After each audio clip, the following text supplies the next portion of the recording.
520. That is how many items that I own that are solely for my use. When doing this exercise of counting the item, I was trying to make an estimate of how many items I would approximately own, and I'm far off from that number. I'm nowhere near to it. When doing this exercise, I was not trying to get to an exact number, but this is an approximate number.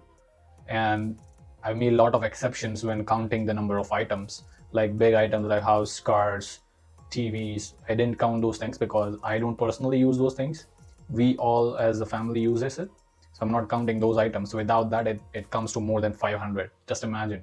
I was also planning on giving you guys the exact numbers of things that I own in each categories as well, but I don't think it would help in this situation based on what kind of message I'm trying to convey here.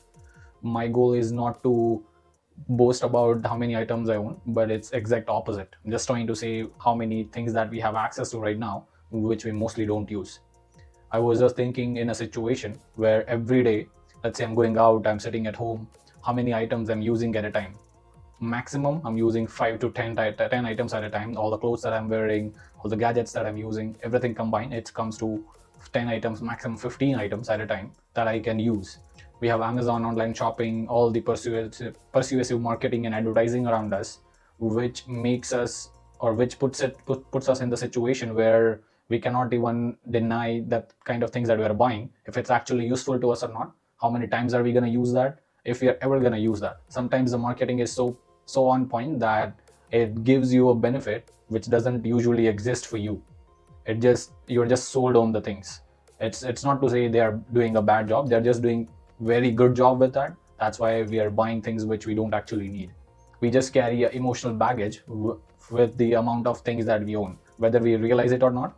It's basically it's weighing on you. I watched this video of George Carlin, a comedian who is deceased now, but a video of him talking about stuff, what he calls it, and it's a 5 to 6 minutes video. I'm going to link it down in the description. You guys should definitely go and watch it and see what he thinks about it. I'm just going to mention a few of the points that I found in that video and why I find it important to mention in this video here. He mentions about we own stuff which we keep in our houses.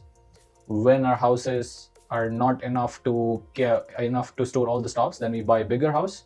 In bigger house, to fill that house, we buy more stuff, and we just go through that cycle of buying more and more stuff to fill our houses, which most of the times are not useful to us.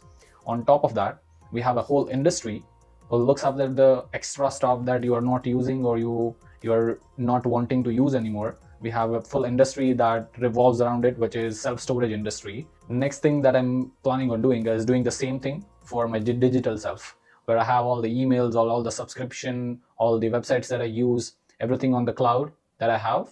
It's clouding my mind to an extent. So I'm going to try to do the same exercise for that.